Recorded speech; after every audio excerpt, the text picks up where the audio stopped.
Situated on the southwest tip of Ireland, where the Atlantic meets the unforgiving mountains and coastline, lies a landscape sculpted by wind and rain.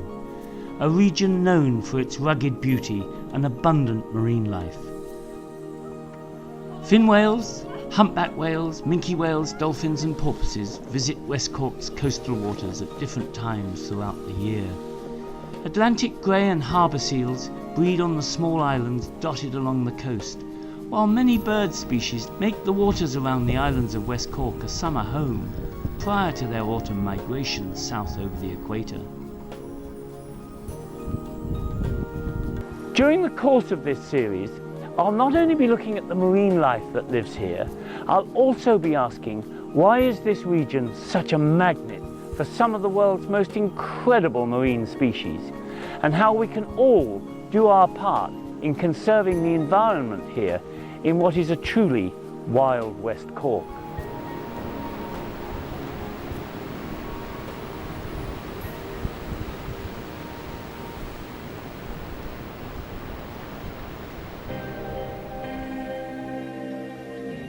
Sharks first appeared in the fossil record just over 400 million years ago.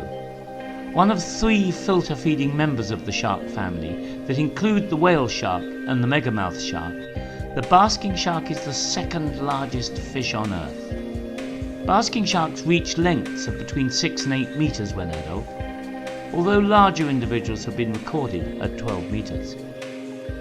These amazing and beautiful fish appear as early as April around some parts of the Irish south and west coasts. We have encountered them off West Cork as late as September. Regrettably, bycatch, direct harvesting for their fins, and ship strike remain the greatest threat for this species. They are, of course, protected around the Irish coast, and there are many places that are becoming a mecca for those wishing to look at and study these huge fish. I wanted to learn more about these remarkable animals, and I went out with Vincent Hyland, who has been studying these animals and filming them off the Irish coast for over 20 years. Not so many this afternoon. Would somebody say, no fin whales yet, or no, is that normal? No, it is, but yeah. We have had amazing. So my first encounter with a basking shark was when I was 12. I was down in Kerry in Derrynane actually, and I used to put on a mask and a snorkel and some fins, and I used to jump in the water with a bag of stones so that I could try and get down on a single breath as deep as I could. And when I came up, there was a basking shark beside me. I didn't actually know what it was. I got scared, really scared, and I swam like mad to get into the shore and sat on the rock, and I just saw this thing going back and forth and back and forth. Didn't know what it was, and then I mentioned it to a couple of fellas in the village, and they told me that it was a sunfish. And that it fed on plankton, the smallest little piece. So I mean, 12-year-old, this was an amazing encounter. And many years later, then I never got really the opportunity to see one, because we were always in Dublin. And eventually, then I was lucky enough to get my first rigid inflatable boat, and I invested in some film gear. And I went from there then, and for the last 25 years, nearly every year or 2 years at least, anyway, I've got in the water with basking sharks. I'm just absolutely fascinated by them. There's 3 different light intensities on it. So the south and west and northwest coasts of Ireland are fantastic for basking sharks to accumulate during the summer, and that's probably because the waters are clear. You also get these incredibly large plankton blooms, so it's a fantastic place to feed. They're not going to go hungry here. There's no disturbance really. I think that's key as well. So they go in and out of plankton blooms. They move one way and then they turn around and come back into the plankton bloom. And there's also things like, maybe this is from a behavioural perspective, and particularly in terms of reproduction, this nose to tail behaviour perhaps maybe is something to do with courtship. So they could come into these waters because of that too, and nobody really knows. But also then in terms of protecting the young basking sharks, do the young basking sharks, for instance, learn off the mother or the parents? Do they congregate in groups sometimes like that in terms of social? And maybe is it a case that the young learns how to feed and go through these particular plankton blooms. So there's all of those things going on in relation to basking shark behaviour and the reason why they come to this particular part of Ireland, the south, the west and the northwest. One has just gone down behind you there, Vinny. I think he's going to come back up as he comes into the turn there. Okay. So another thing about basking sharks is, why do they feed on the surface?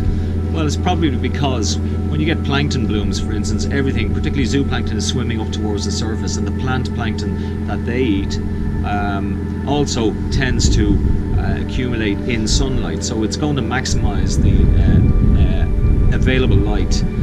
And in doing so then it attracts all of that microscopic plankton up to the surface. There's also these vertical water column, there's currents that actually upwell and they bring the plankton up to the surface. So for instance then the basking shark primarily concentrates its efforts on the surface, and that's why when you're looking for basking sharks, the big telltale sign from a distance is the triangular fin. Sometimes you'll actually see two in the water, but it's generally you've got the large triangular dorsal fin, but then you've got the tail fin as well, just sticking itself out, and usually that's very floppy, So they feed on the surface because that's where the food comes up to. It upwells and it's maximising on the sunlight. So productive, really. It's a productive sunlit environment.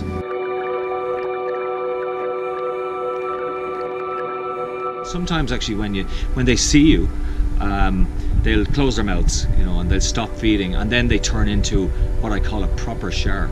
Because when you see a basking shark for the first time, or perhaps most times, they don't really look like shark. They're just like this. They look like this giant mouth in the water that has a tapering body. And I suppose, in the context of studying them, it's really just, for me, it's been in terms of their behaviour.